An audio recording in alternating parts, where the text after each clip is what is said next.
আমাৰ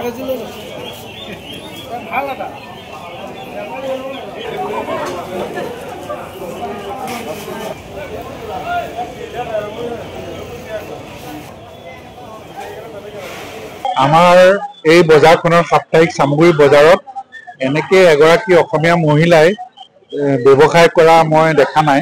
গতিকে মই খুব উৎসাহী আৰু মই প্ৰতি সপ্তাহতে আহোঁ, তেওঁলোকক উৎসাহ দিওঁ। মোৰ প্ৰয়োজনীয় চাউলখিনি মই ইয়াৰ পৰাই কিনো। গতিকে এইটো এটা যদিও দেখাত চাউলৰ ব্যৱসায়, কিন্তু তেখেতসকলে এই চাউলৰ ব্যৱসায় কৰিয়ে ঘৰ সংসাৰ চলাইছে, ভাইহঁতক পঢ়াইছে, ল'ৰাক পঢ়াইছে। গতিকে কোনো ব্যৱসায় সৰু ডাঙৰ নহয়। ব্যৱসায়ত মনোযোগ ভালকে দিলে প্ৰত্যেকটো ব্যৱসায়তে উন্নতি কৰিব পাৰে আৰু আগবাঢ়ি আহিব লাগিব। আমাৰ মহিলাসকল বিশেষকৈ নাহে আৰু আজিকালি মই চাকৰিজীৱী নহয়, এনেকে ব্যৱসায় বহুত ব্যৱসায় আছে। গতিকে যিকোনো ব্যৱসায় আৰম্ভ কৰক, কৰি পেলাই নিজৰ পৰিয়াল পোহপাল দিয়ক, নিজকো পোহপাল দিয়ক। গতিকে মই সেইটো চবলৈকে আহ্বান জনাওঁ যে তেওঁলোকে ঘৰতে চাকৰি কৰি বহি নাথাকি এনেকে ব্যৱসায় কৰি আৰম্ভ কৰক। গতিকে আমাৰ এই বজাৰখনত তেনেকে আমাৰ স্থানীয় মানুহ খুব কম, মহিলাটো নায়েই। গতিকে মই খুব ভাল পাইছোঁ। মই তেখেতসকলক উৎসাহ দিওঁ, আপোনালোকে এইটো কাম কৰক আৰু উন্নতি কৰিব পাৰিব। গতিকে আৰু চাউলৰ মানদণ্ড মই চাইছোঁ ভাল। গতিকে কিনাত কোনো মানে সংকোচ কৰিব নোৱাৰে। হয়, অসমীয়া হিচাপে গৌৰৱ কৰিব লাগিবই নিশ্চয়, কাৰণ এগৰাকী মহিলা দেই এই বজাৰত আপোনালোকে চাওক, এনেকুৱা অসমীয়া মহিলা দ্বিতীয়গৰাকী নাই। গতিকে মই কাৰণে খুব খুচি আৰু খুব তেওঁক মই উৎসাহ দিওঁ। সপ্তাহে সপ্তাহে আহোঁ, দুই এটা কথা বতৰা পাতোঁ আৰু সেইমতে গ্ৰাহকসকলৰ লগত সুসম্পৰ্ক।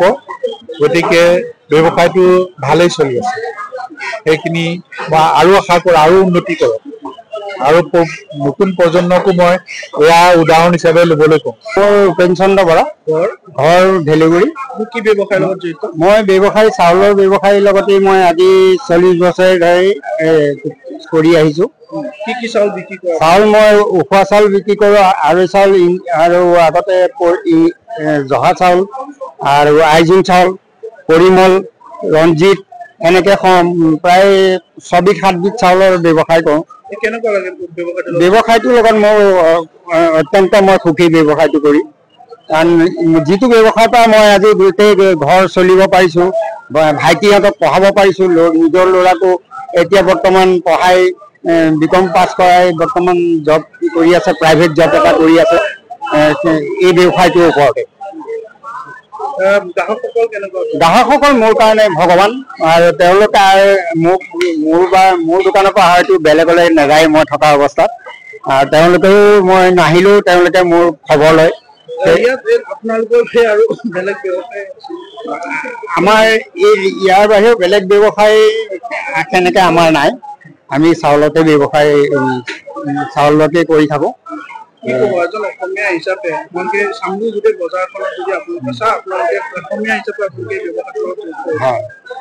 হয়, আজি এই চামগুৰি বজাৰখনত অসমীয়া হিচাপেতো তেনেকে নায়েই, গোটেইখিনি আমাৰ মুছলিম মানুহে ব্যৱসায় কৰি আছে। সেনেকে আমাৰ অসমীয়া মানুহখিনি যদি ওলাই আহে নিশ্চয় উপকৃত হ'ব। সেয়েহে আৰু ইয়াত এতিয়া আমাৰ সকলোৱে নিজৰ ভাই ককাই নিচিনা সকলোৱে মিলাজুলি মাজেৰে আমি বৰ্তমান চামগুৰি বজাৰতে বহোঁ। ৰীমা বৰা। মই 2006 চনৰ পৰাই আহিছোঁ। মোৰ হাজবেণ্ডৰ লগত মই সহকৰ্মী হিচাপে আহি অকণমান সহায় কৰিব আহিছিলোঁ, কিন্তু মোৰ ভাল লাগিল, মই স্থায়ীয়ে হৈ গ'লো। ঘৰ ভেলুগুৰি। হয়, মোৰ হাজবেণ্ড বুলিয়ে নহয়, মোৰ শহুৰ দেউতাই কৰিছিলে এইটো ব্যৱসায় প্ৰথম। শহুৰ দেউতা অকণমান অসুস্থ হোৱাৰ কাৰণে ব্যৱসায়টো এওঁ মোৰ পাতি ল'লে। লোৱাৰ পিছত এওঁ ব্যৱসায় কৰিয়েতো মোক আৰু বিয়াও কৰালে। কৰোৱাৰ পিছত এওঁ 2জন ভায়েকক ইঞ্জিনিয়াৰ কৰালে। কপাল বেয়া আছিল, এজন ঢুকাই থাকিল। তাৰপৰা এজনে কিন্তু আৰু গুৱাহাটীত ইণ্ডিয়ান অইলতে পালে। পোৱাৰ পিছত এতিয়া তেওঁ ট্ৰান্সফাৰ হৈ পেলাই কলিকতাত কৰ্মৰত হৈ আছে। তেওঁ মেনেজাৰ হিচাপে আৰু হয় এই ব্যৱসায়টোৱে তেওঁলোকক কৰিলে কৰি মোৰ ল'ৰা এজন হ'ল মোৰ ল'ৰাও এতিয়া বিকম কমপ্লিট কৰিলো এইটো ব্যৱসায়ৰ ওপৰতে আৰু মই সামগ্ৰী বজাৰতে হয় এটা দিনতে কৰো কৰি পেলাই সেই দিনটোৱে মোৰ যেনিবা সংসাৰখন চলিবলৈ অসুবিধা নাপাওঁ আৰু সপ্তাহটো সুন্দৰভাৱে মই চলিব পাৰো আৰু আমি দেখিব পাইছো গোটেই বজাৰখন আমি যদি চাওঁ আপোনালোকে হৈছে একমাত্ৰ অসমীয়া দম্পতি যি ব্যৱসায়ৰ লগত জড়িত হৈ আছে কি ক'ব নিজকে অসমীয়া হিচাপে মই গৌৰৱহে কৰো কাৰণ দম্পতি হিচাপে যদি প্ৰতিজন তেনেকে এনেকুৱা এই ব্যৱসায়টো বুলি নহয় যিকোনো কৰ্মত যদি ওলাই আহে নিশ্চয় উপকৃত হ'ব আৰু মই এই ব্যৱসায়টোক লৈ পেলাই মই কোনোদিন মোৰ মনত মানে খুব নাই যে সৰু ব্যৱসায় দেখাত সৰু কিন্তু মই সুন্দৰকে চলিছো যাতে মই এইটো মই মহালক্ষ্মী হিচাপে লৈছো আৰু মোৰ বিশেষকে এটাই মোৰ কাষ্টমাৰখিনি কিন্তু মোৰ ভগৱান স্বৰূপ মই তেওঁলোকৰ আশীৰ্বাদ তেওঁলোকৰ সহযোগতহে মই মোৰ ব্যৱসায়টো আগুৱাই নিব পাৰিছো কাৰণ তেওঁলোক আহে মই বাট চাই থাকো তেওঁলোকলে তেওঁলোকো আহে মোৰ কাৰণে আৰু মই দোকানত নহলে তেওঁলোকে এওঁক বিচাৰে মানে বাইদেউ ক'ত গ'ল কিমান মান টকা 30ৰ ওপৰত গুচি যায় যথেষ্ট পৰিয়াল ধুনীয়াকে সুন্দৰকে চলিব পাৰো তাতে মই মানে তোমাক আৰু ডিটেইলটো আৰু ক'ব অকমান অসুবিধা পাইছো কিন্তু তথাপিতো মানে মই সুন্দৰ চলিব পাৰো আৰু আপুনি বিচৰা বাতৰি পাব কেৱল নিউজ 18 এপত নিউজ 18 এপ ডাউনলোড কৰিবলৈ স্ক্যান কৰক এই QR কোড গুগল প্লে ষ্টৰতো পাব এই নিউজ 18 এপ